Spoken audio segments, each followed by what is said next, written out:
Welcome to Aadya TV. ఈరోజు మన special guest పల్లె రవికుమార్ గౌడ్ అంటే బీఆర్ఎస్ సీనియర్ నాయకులు. సార్ నమస్కారం. నమస్తే గారు. బాగున్నారా? బాగున్నాను. చెప్పండి సార్, ఎట్లా చూస్తారు ఈ ఘటనను? అంటే బ్రహ్మం గారేమో కాలజ్ఞం ప్రకారం ఏం చెప్పిండంటే ఇక్కడ మూగ జీవులు వచ్చేసి మనుషుల రక్తం తాగుతుంది అని చెప్పిండు కాలజ్ఞంలో. ఇక్కడనేమో చూస్తే ప్రజల మధ్యలో వండుకుంటూ కొంతమంది మాత్రం ఇలాంటి ఘటనలను ఎంతో ఒడిగడుతున్నారు. అత్యాచారాలని చెప్పేసి ఆఖరుకు చిన్న పిల్లలను కూడా చూస్తలేరు, మడలు చేస్తున్నారు, మానభంగాలు చేస్తున్నారు. మరి ఇక్కడ ఈ తెలంగాణ రాష్ట్రంలో ప్రజాస్వామ్యం కొనసాగుతుందా, కూనిగా కాబోతుందా? ఇదే విధంగా కొనసాగితే ఎట్లా ఉంటుంది? మరి ఆ 2 నెలల పసికందును ఇంత దారుణంగా చంపవలసిన అవసరం ఎందుకు వచ్చింది? అది ఎక్కడి నుంచి, ఏ కక్ష, ఆ పాప చేసిన పాపం ఏంటి ఈ లోకంలో? అరుణ్ గారు, నాగర్ కర్నూలు జిల్లా కుర్మెర గ్రామంలో జరిగినటువంటి బ్రహ్మరాంబిక మల్లన్న దేవాలయంలో జాతర కార్యక్రమం. రైట్. ఆ జాతరకు అదే గ్రామానికి సంబంధించినటువంటి ఒక బహుజన బిడ్డ గణేష్ చంద్రకళ దంపతులు, ఆమె చంద్రకళ దేవాలయానికి పోయింది. దేవాలయానికి అక్కడికి జాతరకు పోయింది.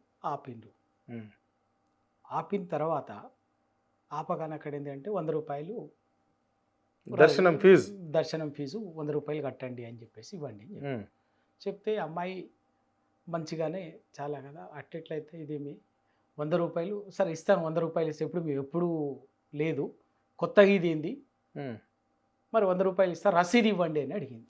రైట్. అది నేరం. అమ్మాయి చేసిన మొట్టమొదటి నేరం ఏంటంటే, ఆ పసిగుడ్డు చేసిన నేరం ఏంటంటే, ఆ పసిగుడ్డుని కన్న తల్లి ఈ దొరలని ప్రశ్నించడం, దోపిడీని ప్రశ్నించడం, రకంగా అరాచకాన్ని ప్రశ్నించడం. అంటే నడి రోడ్డు మీద ఒక దేవాలయం దగ్గర, పవిత్రమైన దేవాలయం దగ్గర బాజాప్తా ఏదో అధికారాన్ని అడ్డం పెట్టుకొని ఓ టోల్ పెట్టి దోపిడీ, బాజాప్తా దోపిడీ చేయటం. అంటే అమ్మాయి నిజంగా కూడా ఏంటంటే ఆ స్పృహ ఉన్నది కాబట్టి ఎప్పుడు లేదు, మేము ఎప్పుడు ఫ్రీగానే దర్శనం చేసుకున్నట్టు వాళ్ళం కదా, మా ఊరు కదా, జాతరలో ఇదేంది. ఒకవేళ నిజంగా అయితే రసీదు ఉంటది కదా, అవును రసీదు ఉంటది కదా, ఆ రసీదు ఇవ్వండి 100 రూపాయలు ఇస్తానని చెప్పేసి 100 రూపాయలు ఫీజు తీసుకుంటాం, 100 రూపాయలు ఫీజు కడతా, 100 రసీదు ఇవ్వండి. తప్పలేదు, ఏం లేదు కదా. కానీ అక్కడ రసీదు లేదు, ఏమి లేదు, అరాచకం జరుగుతున్నది, అక్కడ అరాచకమే కదా. ఆ అరాచకాన్ని ప్రశ్నించినందుకు, ఆ దోపిడీ ప్రశ్నించినందుకు, ఎస్ రాజ్యం మాది, ప్రభుత్వం మాది, ముఖ్యమంత్రి మావోడు, మేము ముఖ్యమంత్రి మనుషులము, మేము ముఖ్యమంత్రి బంధువులము, మమ్మల్నే రసీదు అడుగుతావా అని ఇంకా కులం పేరు పెట్టి అడ్డమైన భాష పొట్టుగాని రూమ్లో తీసుకుపోయి పొట్టుగాని కొట్టిండ్రు. కొట్టినందుకు ఇంక అడ్డగోలిగా భాష దాన్ని తిట్టడం, అమ్మాయిని తిట్టి కొడుతుంటే భర్త తెలిసి పోయి మళ్ళీ ఇదే ఇట్లనే అడ్డమైనటువంటి ఇదేం దౌర్జన్యము, ఇదేం అరాచకము, గింత అన్యాయమా అంటే అడిగినందుకు ఆమెను కొట్టడము, అలా భర్తను కూడా గిద అన్యాయం అయ్యిందని చెప్పి ఒకే గిదే మాటలు మీ ఇంట్లో ఉన్నటువంటి కుటుంబ సభ్యులు, మీ భార్యల్లో, మీ పిల్లల్లో గీ మాటలే మాటలు కూడా నేను మాట్లాడటానికి నాకు కొంచెం ఇబ్బందిగా ఉంది. వాళ్ళు తిట్టినటువంటి భాష అసలు మామూలుగా కూడా సభ్య సమాజం, ఒక సంస్కారమైనటువంటి మనుషులు మాట్లాడే భాష కాదు. దౌర్భాగ్యం కొద్దాడా ప్రజాప్రతినిధులుగా, లీడర్లుగా చలామణి అవుతున్నారు వాళ్ళు. చలమని అవుతున్నటువంటి వాళ్ళు వాడినటువంటి భాష సేమ్ ఆమె భర్త వచ్చి అన్నది కూడా ఏమీ లేదు. ఇదే మాటల్ని మీ ఇంట్లో కుటుంబ సభ్యుల్ని, మీ భార్యను, మీ బిడ్డలు, మీ పిల్లలు, తల్లును అంటే మీరు ఓర్చుకుంటారా అన్నందుకు వాడిని, ఆ పిల్లగాన్ని కూడా, భార్యను వదిలిపెట్టి పిల్లగాన్ని కూడా రూమ్లు వేసి పొట్టుగాను 3 గంటల పాటు కుక్కను కొట్టినట్టు. ఏమిది, ఏమైతుంది ఈ దేశంలో, ఈ రాష్ట్రంలో, తెలంగాణలో ఏం జరుగుతున్నది? 3.5 గంటలు రాచకంగా, కిరాతకంగా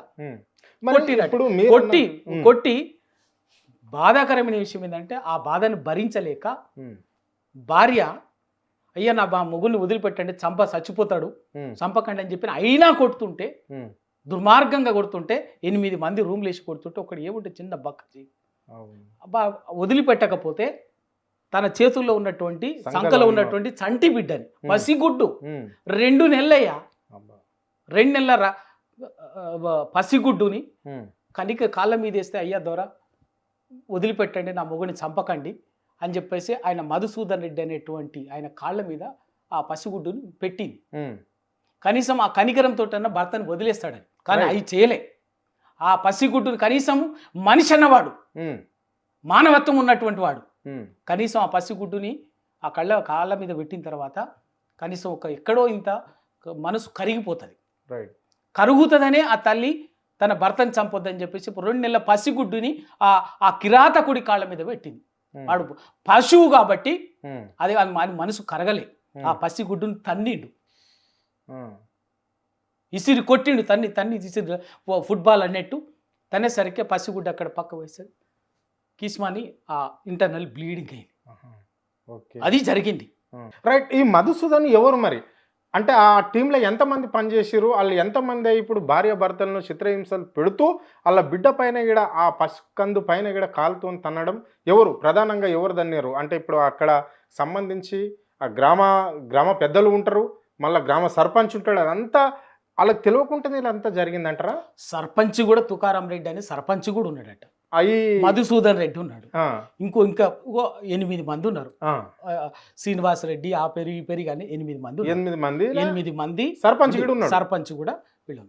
ఇంతమంది ఇంత దుర్మార్గంగా నీ భార్య మమ్మల్ని ప్రశ్నిస్తుంది, మళ్ళీ మీ భార్య ప్రశ్నించింది తప్పు, మమ్మల్ని ప్రశ్నించడానికి ఎవడు మీరు పడి ఉండాలి, కుక్కల్లాగా పినిగల్లాగా పడి ఉండాలి.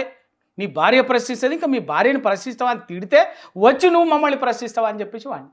దాంతో వాళ్ళలో ఉన్నటువంటి మనిషి చచ్చిపోయి మానవ మృగము బయటికి వచ్చి కిరాతకంగా వ్యవహరించి ఆ పసిగుడ్డును కనీసం కూడా అంత జరిగినా కూడా పసిగుడ్డుంతంతా రావడం, పసిగుడ్డు రక్తమే పోయింది పాపం. అయినా కూడా వాళ్ళు ఆ పాపని చంటి బిడ్డను తీసుకొని సరే ఏదో అయిపోయిందని చెప్పేసి ఏం కాలేదనుకొని ఎత్తుకొని ఇంటికి పోయారు. ఇంటికి పోయినసరికి ఇంటికి పోయి మామూలుగా ఉన్నారు.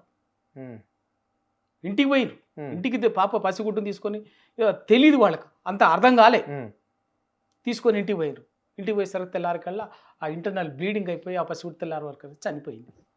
హాస్పిటల్ పోకముందే చనిపోయింది. చనిపోయినాక ఇంటర్నల్ బ్లీడింగ్ అవుతుండగా తీసుకుపోతే చనిపోయింది. చనిపోయిన తర్వాత అప్పటికి ఏమైందంటే వాళ్ళ హాస్పిటల్లో చెప్పిను, ఇది మామూలుగా కాదు, ఇది ఇంటర్నల్ బ్లీడింగ్ లోపల బలమైన గాయం దాకడం ఇదంతా అయింది, చచ్చిపోయింది. మరి ఇది మీరు కేసు పెట్టుకో, పోలీస్ స్టేషన్ ఇదంతా కూడా పోస్ట్ మార్టం చేయాలి అని చెప్తే అప్పుడు కేసు పెట్టుకోవాలి.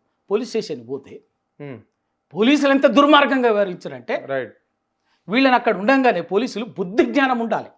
పోలీసులు చేసిన పని ఏంటంటే వీళ్ళ నుండి వాళ్ళని తీసుకు ఇట్లా వచ్చింది, ముందు మీరు వచ్చి అని చెప్పేసి వాళ్ళతోటి వీళ్ళ మీద కేసు పెట్టించి బాధితుల మీద సిగ్గుండాలి. వీళ్ళ కేసు తీసుకోకుండా తీసుకొచ్చి వీళ్ళ మీద కేసు పెట్టించి మీరు వాళ్ళని తిడతారా, సర్పంచ్ని తిడతారా, పెద్ద మనిషిని తిడతారా, కొబ్బరికాయ తీసుకొని కొడతారా, ఇసిరేస్తారా, కాబట్టి వాళ్ళు కేసు పెట్టిరని చెప్పేసి ఆ కేసు పెడతారు.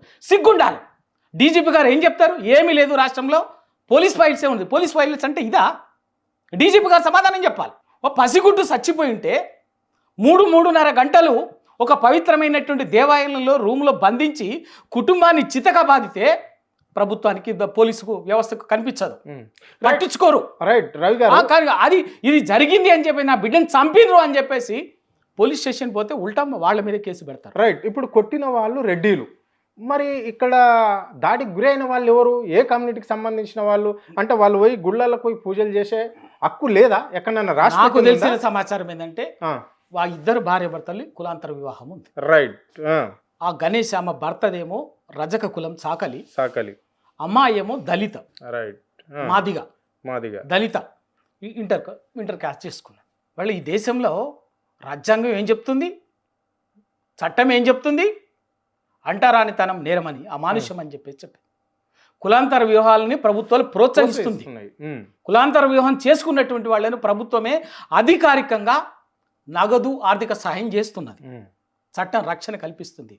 పోలీసులు కులం పేరు మీద ప్రత్యక్షంగా దేవాలయంలో కుటుంబాన్ని ఇంత అరాచకం చేస్తే పోలీసులు రక్షణ కల్పించాల్సింది పోయి రక్షణ కల్పించకపోతే చచ్చిపోయినటువంటి బిడ్డను కూడా ఆడ ఉంటే వీళ్ళ మీద ఉల్టా కేసు పెడతారు, నిందితుల్ని కాపాడతారు. ఎందుకు అంటే ప్రభుత్వం మాది, ముఖ్యమంత్రి మావోడు, ముఖ్యమంత్రి మా చుట్టం, ముఖ్యమంత్రి మా మనిషి, రేవంత్ రెడ్డి బంధువులు అంటావు. రేవంత్ రెడ్డి బంధువులు బాజాప్తా. అందుకే కదా మరి పోలీసు ఇన్స్పెక్టర్ గారు ఎందుకు ఫోన్ చేసి పిలిపిస్తాడు? అంటే ఈరోజు స్టేట్మెంట్ గా చూసిన 3 నిందితులను అరెస్ట్ చేసినామని చెప్పేసి కూడా ఎక్కడ వచ్చింది? SP ఏది? వాళ్ళ మీద చూపించండి. కేసు కూడా నమోదు కేవలం తప్పుదోవ పట్టిస్తున్నారు ఇప్పటి వరకు నిందితుల మీద. ఇవాళ నిజంగా ఎంత అంటే నాగర్ కర్నూలు పసిగుడ్డు మరణం అనేది ఒక అమానవీయమైనటువంటిది, అనాగరికమైనది, అరాచకమైనటువంటిది. ఈ రాష్ట్రంలో, తెలంగాణ రాష్ట్రంలో గడిచిన 2 సంవత్సరాలుగా ప్రజాపాలన పేరు మీద జరుగుతున్నటువంటి అరాచకము, దాష్టికానికి పరాకష్ట. ఎంతమందిని చంపుతారు? నిన్ననే ఒక పక్కన ఖమ్మంలో వేల మంది పోలీసులు తీసుకుపోయి పేదోళ్ళ 1000 ఇళ్ళని అన్యాయంగా కూల్చేసిండ్రు. హైదరాబాద్లో మహాత్మా గాంధీ విగ్రహం పేరు మీద హైదరాబాద్లో ఏం జరుగుతున్నది? హైదరాబాద్లో ఆయన శాంతిమూర్తి, అహింసామూర్తి, ఆయన విగ్రహం పేరు మీద వందల వేల ఇండ్లని కూల్చేటటువంటి కార్యక్రమం చేస్తున్నారు. 1000 కోట్ల కుంభకోణానికి పునాదులు వేసుకున్నారు. దాష్టికం ఎక్కడైనా కూడా అరాచకం జరుగుతున్నది. ఇది వాస్తవ ముఖ్యమంత్రి రేవంత్ రెడ్డి గారి సొంత జిల్లా, నాగర్ కర్నూలు జిల్లా ఆయన సొంత జిల్లా, ఆయన పక్క ఊరే సొంత జిల్లా. ఆ ధైర్యమే వీళ్ళకు. మా చుట్టం ముఖ్యమంత్రి, మా ఓడే, మా ఇంట్లోడే, మా చుట్టమే, మా మనిషే. ఇంత దుర్మార్గం అండి. వాడినటువంటి వాళ్ళని దుర్మార్గంగా చేస్తే పోలీసుల పాత్ర ఇక్కడ అంటే మీరు రజాకార్లా? ప్రజలకు రక్షణ, మీకు స్వతంత్ర ప్రతిపత్తి ఇచ్చి ప్రభుత్వము, ఈ దేశ రాజ్యాంగము మీకు లాఠీని, ఆయుధాన్ని ప్రజల రక్షణ కోసం ఇచ్చింది. ప్రజలని కాల్చుకు తినేటటువంటి వాళ్ళని, ప్రజల రక్తం పీల్చేటటువంటి వాళ్ళని కాపాడమని వాళ్ళకి రక్షణ ఇయ్యలే పోలీసుల్ని. మీరు చేసిన పని ఏంది? ఇవాళ నాగర్ కర్నూలు ఆ పసిగుడ్డు దాంట్లో పసిగుడ్డును తల్లిదండ్రులని అక్కడ అంటరానితనం ఉంటుంది. అంటరానితనం పేరు మీద వాళ్ళని ఎంత అరాచకంగా వ్యవహరిస్తారు, హింసిస్తారు. మూడవది పసిగుడ్డు చంపుతారు అమానవీయంగా. ఇంత జరిగినా కూడా పోలీసు వ్యవస్థకు కనీసం కనికరం ఉండదు. అంటే ఈ సంఘటనలో మధుసూదన్ రెడ్డి, మిగతా 8 మంది ఆ రెడ్లు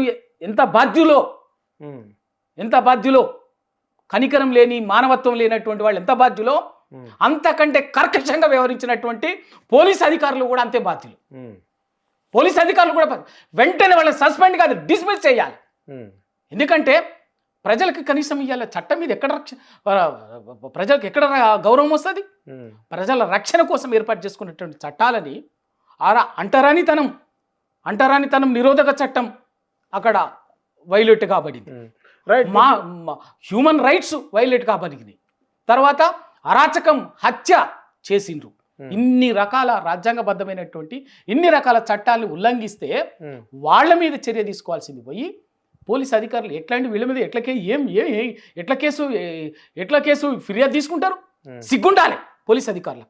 ఫిర్యాదు తీసుకోవడానికి సిగ్గుండాలి. కేసు పెట్టడం సంగతి తర్వాత, పైగా వాళ్ళని ఇబ్బంది పెడతారా? ఎప్పుడైతే సమాజం నుంచి స్పందన వచ్చిందో ఇవాళ కథలు పడుతున్నారు. రైట్. ఓన్లీ గణేష్ భార్య పైన కాకుండా ఇంకా వీళ్ళ కుటుంబ సభ్యుల పైన ఎవరిపైన దాడి చేయడం జరిగిందా? ఇంకా మిగతా వాళ్ళంతా అందరు వాళ్ళ అమ్మ పైన, వాళ్ళ తమ్ముడు, సిస్టరు, వీళ్ళందరికీ అంత కొత్త మొత్తం కుటుంబాన్ని పోయి దాడి చేసి మొత్తం కుటుంబం పట్ల అమానుషంగా వ్యవహరించి బీఆర్ఎస్ పార్టీ నుంచే అందరికంటే ముందుగానే వెంటనే ఇక్కడికి అక్కడ వాళ్ళు చేసిరు కాబట్టి వెంటనే డీజీపీ గారి దగ్గరికి పోయినాం. డీజీపీ గారికి మా పార్టీ తరఫున అధికారికంగా కంప్లైంట్ ఇచ్చినాం, ఫిర్యాదు చర్య తీసుకోవాలని చెప్పేసి. తర్వాత ఇవాళ పార్టీ వర్కింగ్ ప్రెసిడెంట్ కేటీఆర్ గారు ఈ రోజే ఆ కుటుంబం దగ్గరికి వెళ్ళిండు. ఆ కుటుంబంతో కూర్చున్నాడు, మాట్లాడిండు. ఎస్, మేము మా పార్టీ తప్పనిసరిగా మీకు బాసటగా ఉంటుంది, అండదండగా ఉంటుంది అని చెప్పేసి కేటీఆర్ గారు ఆ కుటుంబానికి ధైర్యం చెప్పిండు, భరోసా ఇచ్చిండు. ప్రభుత్వం కూడా ఈ విషయాన్ని అసెంబ్లీలో బరాబర్గా మాట్లాడతామని చెప్పిండు. ప్రభుత్వాన్ని ఈ విషయంలో ప్రభుత్వం సంగతి ఏందో తేలుస్తామని కూడా చెప్పిండు. బరాబర్ ఉన్నది. ఇంకా అంటే మీరు ఏమన్నా డిమాండ్ చేస్తున్నారా? ఇక్కడ స్పందించిందల్లా ప్రభుత్వము, ఇక్కడ స్పందించింది ప్రభుత్వం స్పందించలే. ఇంకా పైగా వాస్తవాన్ని కప్పిపుచ్చి మోసపూరితంగా సంఘటన ఇంకో రకంగా చిత్రీకరించేటటువంటి ఒక సహజమైనటువంటి ధోరణితోటే ప్రభుత్వంలో పెద్ద మనుషులు నాటకాలు ఆడుతున్నారు తప్ప సంఘటన పట్ల స్పందించాల్సింది. ఎస్, నిజంగా కూడా ఇంకేది ఆ రోజు ఒక సంఘటన, ఒక ఆడబిడ్డ ప్రియాంకారెడ్డి విషయంలో జరిగితే కులాలకు మతాలకు అతీతంగా మొత్తం సమాజంగా స్పందించడం రైట్. స్పందించడం ఏ విధంగా స్పందించాలో స్పందించడం, ఆ ఆడబిడ్డకు సంఘటనకు బాధ్యులైనటువంటి వాళ్ళ పట్ల సరే మిగతా ఏంది చర్చ తర్వాత. కానీ వాళ్ళ పెద్ద మనుషులు అనుకునేటటువంటి వాళ్ళు, మేము చాలా ఇది అనుకునేటటువంటి వాళ్ళు ఎందుకు ఇవాళ ఆ ప్రియాంక రెడ్డి విషయంలో వచ్చినటువంటి స్పందన ఒక పసిగుడ్డు కదండి, ఓ పసిగుడ్డు. ఇదే ఒక పేరున్నటువంటి ఒక రాజకీయ నాయకుడు మన్మరాలో లేకపోతే బిడ్డనో లేకపోతే ఇంకే ఓ పెద్ద వ్యాపారస్తుడో ఓ సంపన్నుడో ఒక అగ్రకులానికి సంబంధించినటువంటి ఒక పెద్ద స్తోమత ఉన్నటువంటి వాడు కుటుంబ సభ్యులైతే గిట్లనే ప్రభుత్వము వ్యవస్థ గిట్లనే స్పందిస్తుందా? ఎందుకు స్పందించరు? అంటే ఇవాళ ఒక బహుజన బిడ్డ అంటే లెక్కలేదా? ఇంత అమానుష్యమా? ఇంత కర్కశంగానా? ఇంత రాక్షసంగా వ్యవహరిస్తారా? ఆ వాళ్ళు సంఘటనకు బాధ్యులైనటువంటి వాళ్ళు 8 మంది ఎంత కర్కశంగా వ్యవహరించిండ్రో అంతకంటే కర్కశంగా పోలీసులు వ్యవహరించినారు. ఇంకా అంతకంటే వీళ్ళిద్దరిని కాపాడుతున్నది దుర్మార్గమైనటువంటిది ప్రభుత్వం. ఆ ప్రభుత్వం అంతకంటే దుర్మార్గంగా వ్యవహరిస్తున్నది. దీంతో ప్రభుత్వం స్వరూపం ఏందో, నగ్న స్వరూపం ఏందో బయటపడింది. ముఖ్యమంత్రికి నిజాయితీ ఉంటే పెద్ద పెద్ద మాటలు మాట్లాడతాడు కదా ఆయన, ప్రతి దానికో పెద్ద ఇంత పొడుగు ఎగిరి ఎగిరి మాట్లాడతాడు కదా ముఖ్యమంత్రి గారు. నీ సొంత జిల్లా, నీ సొంత జిల్లా, నీ శాఖ, నీకు హోంశాఖ, లా అండ్ ఆర్డర్, శాంతి భద్రతలు మీ పరిధిలోనే ఉన్నాయి. తక్షణమే మీరు చర్య తీసుకొని చేయాల్సిన పని ఏంది? ఆ అధికారులని డిస్మిస్ చేయండి. సస్పెండ్ కూడా కాదు, డిస్మిస్ చేయాలి.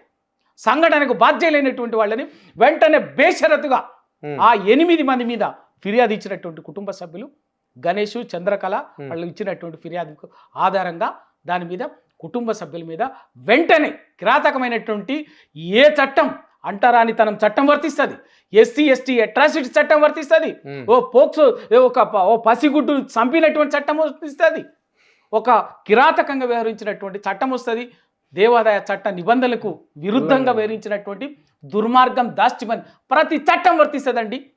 ఆ చట్టం కింద వాళ్ళని ఆ 8 మందిని వెంటనే చేసి మీరు అరెస్ట్ చేయాలి. అది చేయకుండా అది చేసినాం ఇది చేసినాం, చట్టం తన పని చేసుకుంటుందని రొటీన్ డైలాగులు చెప్పొద్దు. రైట్. మీరు ఒక బీసీ బిడ్డగా, మీరు ఒక సీనియర్ జర్నలిస్ట్గా మీరు ఎలాంటి న్యాయం కావాలని కోరుకుంటున్నారు ఆ కుటుంబ సభ్యులకు, ఆ కుటుంబానికి?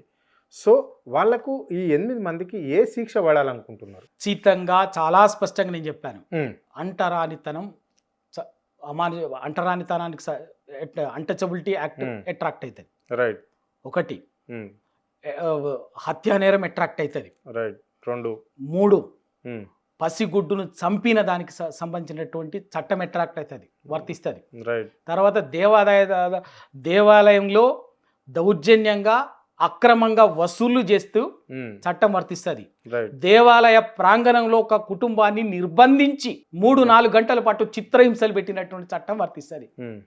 ఇవి చెప్తున్నాను. ఈ చట్టాల కింద ఒక్కొక్క చట్టం కింద ఎంత శిక్ష ఉంటుందో ఆ శిక్ష అంతా కూడా ఈ దుర్మార్గులకే ఇవ్వాలి. ఈ గుణపాఠం చెప్పకపోతే దీన్ని ఏమంటారు? అంత అహంకారమా, అంత కండకావరమా? ఇంకా ఉందంటారా? కనిపిస్తుంది కదా, కనిపిస్తుంది కదా.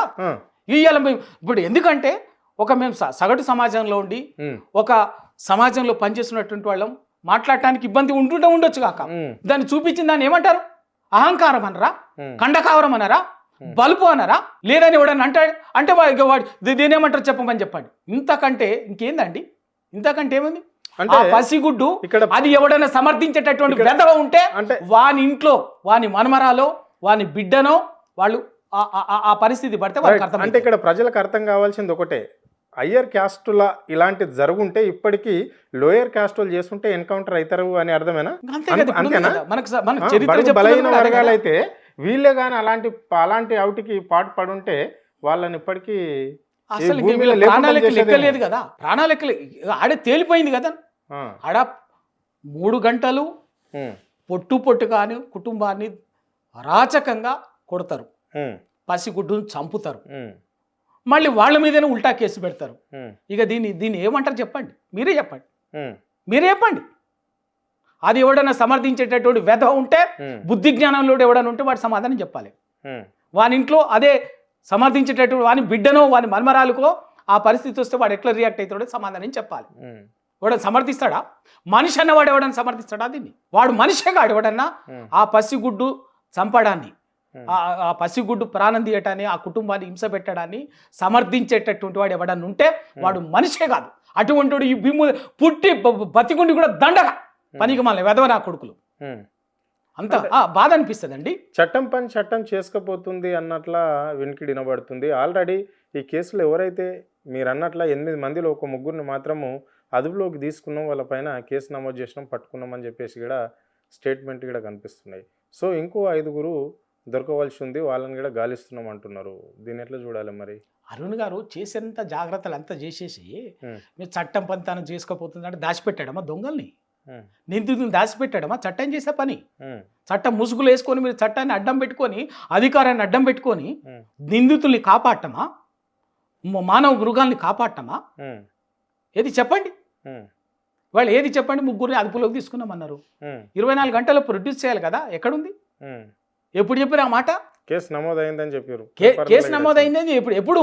ఇంత సమాజం నుంచి చెప్పు తీసుకొని తిరుగుబాటు వచ్చిన తర్వాత, సమాజం నుంచి చెప్పు తీసుకొని సర్కారు చెంప చెల్లి అనిపించే పరిస్థితి వచ్చిన తర్వాత కేసు నమోదైంది. రోడ్డు మీదకి వచ్చినాక కదా, సమాజం నుంచి తిరుగుబాటు రియాక్షన్ వచ్చినాక కదా. మీరు ఎందుకు చేయలే? ఆ మాట మాట్లాడేటువంటి వాళ్ళకు కొంచెం విజ్ఞత ఉండాలి, కొంచెం మనకు విజ్ఞత ఉండాలి, మాట్లాడేటప్పుడు పద్ధతి ఉండాలి. ఇంత జరిగితే అంటున్నా కదా, 3 అదుపులోకి తీసుకున్నాను, కేసు నమోదైంది, ఓకే. 3 అదుపులో తీసుకున్నాం. ఎక్కడ దాచిపెట్టిరు వాళ్ళని? మీరు అన్నట్లు మస్తు ఎక్కడ దాచిపెట్టిరు? 24 గంటల చట్టం ప్రకారంగానే మీరు చెప్పే చట్టం తన పని తాను చేసుకుంటా పోతుందని సాధారణంగా ఈ కాంగ్రెస్ నాయకులు ఒక రొటీన్ డైలాగ్ ఒకటి ఉంటుంది, అది వల్లిస్తుంటారు.